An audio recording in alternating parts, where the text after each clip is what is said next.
What's good, y'all? It's Kid Kinsey, and today we talking about the underrated genius of Naruto Uzumaki.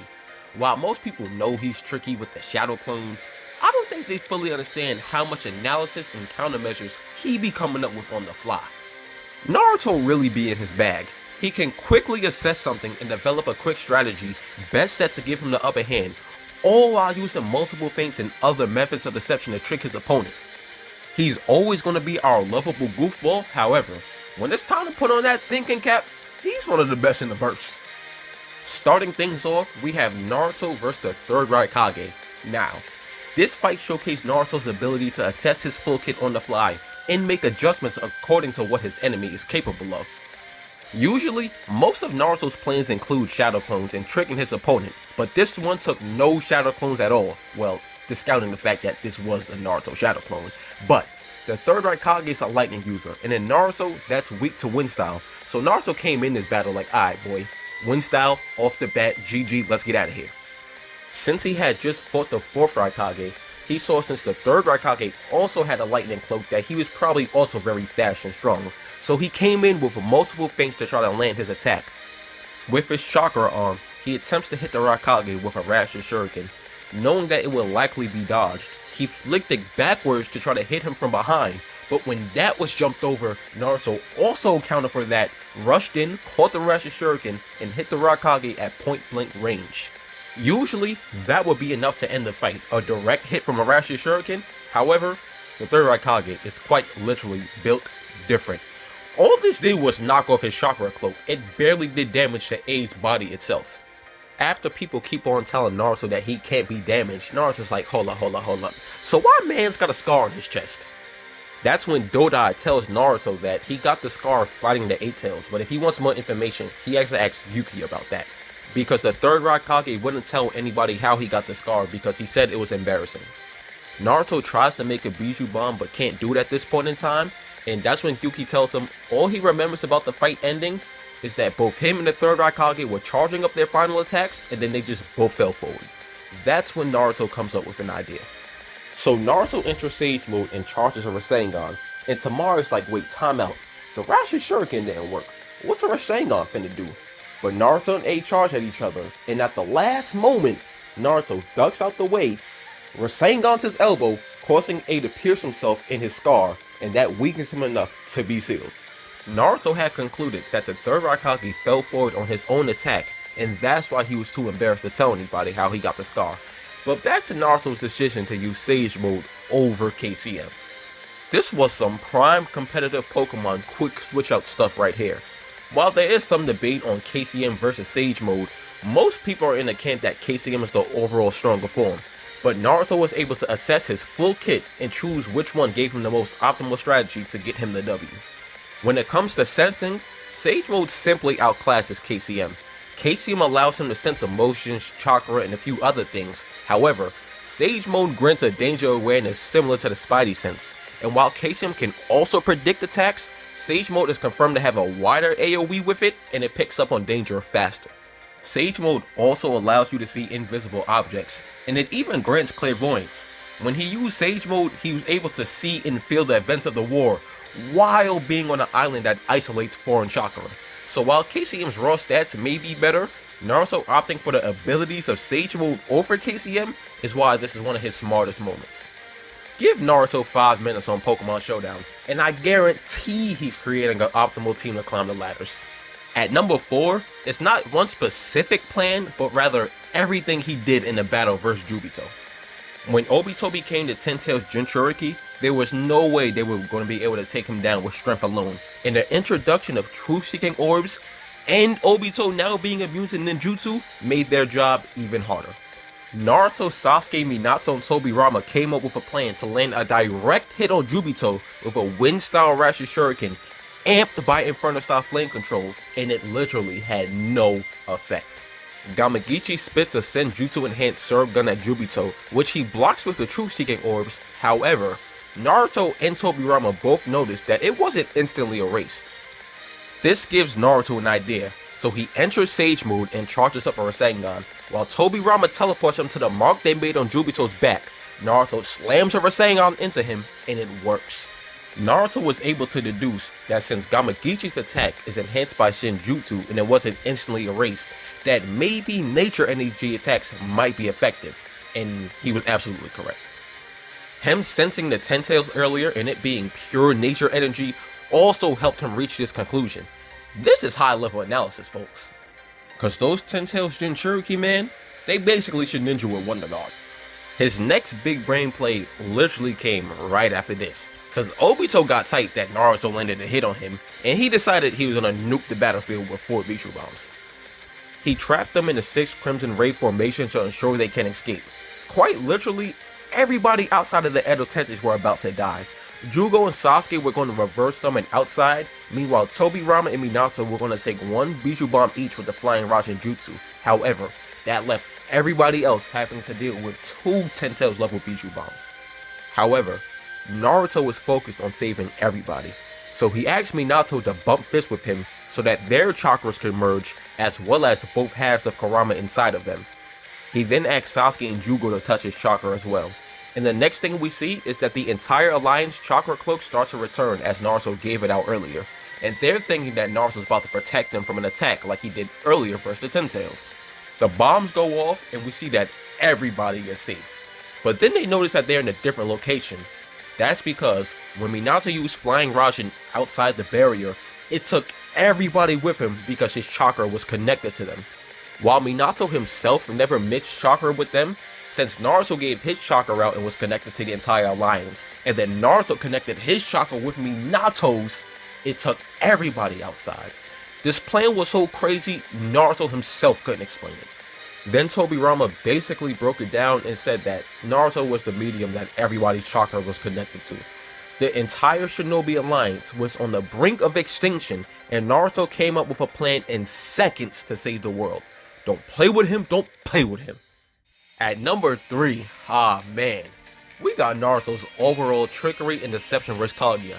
I love Naruto, but I can't lie, this boy is a rat, cause in this fight, oh my god. Naruto showcased that he truly embodies the quote that no matter how it happens, winning is what's important. Fighting Kaguya was an uphill battle because not only was she stated to be much stronger than Madara, the only way to defeat her was to seal her, which required Naruto and Sasuke touching her at the same time. After realizing that winning in a straight up brawl and overpowering her wasn't going to work, Naruto suggested a plan to Sasuke. Versus the progenitor of chakra and the strongest person he's faced up until this point, Naruto came up with the idea to use the reverse Sekshi Jutsu to shock her. And then he rocked her.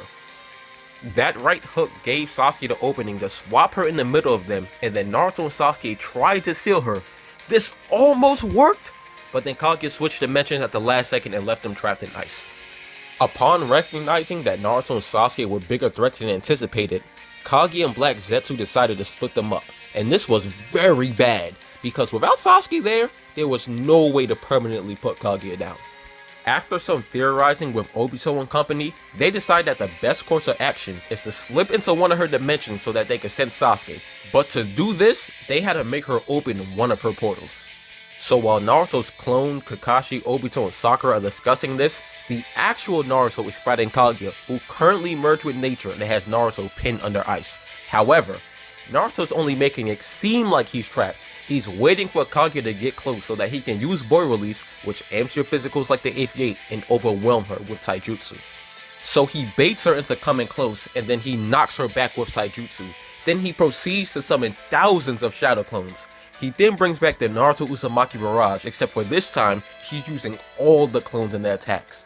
And that forces Kaguya to escape by opening a portal, and that's exactly what he needed. Everything's going according to plan. When they get inside the dimension, he tells Sakura and Obito to hide while Naruto and his clones confront Kaguya. Black Zetsu says this must be the real Naruto, so Kaguya shoots an ash bolt and kills him. They go back to the ice dimension expecting all the clones to be gone. However, that was a trick. It was a clone who went to her root dimension. So Kaguya proceeds to go on the offensive and notices that Naruto's clones are protecting the Naruto with truth-seeking orbs, so they think that's the real Naruto. Kaguya eventually kills that Naruto, but that's also a shadow clone. Kaguya better than me, cause I'd have launched the expansive truth-seeking orb right there. Like, stop playing with me, Naruto. Like, I'd have been tight. While Kaguya was gone, the original Naruto that had the truth-seeking orbs passed them to a clone and made his clones protect that clone to trick Kaguya and buy even more time. That sounds crazy, right? That boy's a liar. His deception skills and trickery bought enough time for Obito and company to find Sasuke and then return. Then they were all reunited. This fight was great at showcasing that even when Naruto's weaker than his opponent, through strategy and wits, he's able to close the gap. And coming in at number 2, we going back to the basics. We have Naruto and Sasuke's plan to free Kakashi from the water prison jutsu versus Zabuza. When Team 7 ran into Zabuza, Zabuza was able to trap Kakashi in the water prison jutsu, rendering him immobile and deployed a water clone to further protect himself. Team 7 knew that they did not have the raw stats to take on Zabuza head on, and with Sakura protecting the bridge builder, it was up to Naruto and Sasuke to free Kakashi. After Zabuza tells them about his graduation exam, he speed blitzes Sasuke and steps on his body. Naruto decides to make 20 clones to jump on Zabuza and attempt to dogpile him. However, this doesn't work as Zabuza is able to easily knock them off, and while Naruto is sliding back, he goes into his bag for a Demon Wind Shuriken and throws it at Sasuke. Sasuke instantly knows what Naruto has planned, and he throws his Shuriken past Zabuza's clone and towards the real Zabuza. Zabuza catches it. However, right behind the first Shuriken was a second one. They utilized the Shadow Shuriken technique, and since both of Zabuza's hands were preoccupied, the only thing he could do was jump over it. He does, but then we see that Naruto transformed himself into the Shuriken, so when he releases the jutsu, he throws a kunai at Zabuza's arm using the water prison, forcing him to release the jutsu, therefore freeing Kakashi. As soon as Kakashi got captured, they knew he couldn't beat Zabuza. So the point of the Shadow Clone Jutsu, it was only a diversion. He did that so he could transform himself into a Shuriken, and then have the clone throw the Shuriken, which was the real Naruto, at Sasuke. So to everybody else except for Naruto and Sasuke at that moment, it just looked like Naruto was throwing a Shuriken at Sasuke. From there, Sasuke threw an actual Shuriken, and then the Shadow Shuriken, which was actually Naruto, right behind it, and it worked perfectly. Naruto's use of feints and diversions is truly a masterclass. This plan from Naruto and Sasuke showcased that in Naruto, even if you're weaker than your opponent, a great plan can give you the advantage. Now, I didn't want to give this fight its own slot because it's essentially the same plan, but it's the best fight in anime history, so I had to mention it. But Naruto and Sasuke repeated the Shuriken feint versus Momoshiki, except for this time, they were on level 100 instead of starter Pokemon. So when Sasuke pulls out a Demon Wind Shuriken and says let's go, Naruto instantly knows what type of time they on. Naruto makes his Shadow Clone symbol and says right. So Sasuke throws his Shuriken, and then a bunch more overwhelm Momoshiki, which might be Naruto's Shadow Clones because I only saw him summon one. But that led to Momoshiki using Almighty Push, and that created a giant cloud of smoke. And that's where things got dark for him. Cause you can't lose sight of two tricksters like that. What is you doing, Momo? So once the dust clears and Momoshiki notices a crack in the ground, out of it comes a Demon Wind Shuriken. It grazes Momoshiki, and then the Demon Wind Shuriken transforms into Naruto. Naruto then throws a Ratchet Shuriken at Momoshiki, which he tries to absorb, but the Ratchet Shuriken at Sasuke. Momoshiki then wraps Sasuke in his chains, but Sasuke uses Amino Chichinkara, basically room shambles, and he swaps places with Momoshiki to put him in the chains. Then Naruto punches him, and then Sasuke lands a Shabaku Tensei. But let's rewind to this Ratchet Shuriken thing real quickly. Bam! This man Naruto went underground like he did versus Neji, except this time he had Sasuke with him.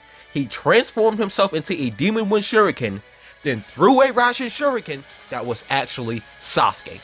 My only question is, how, Sway? How, Sway? How did they pull off a joint transformation jutsu that included another jutsu?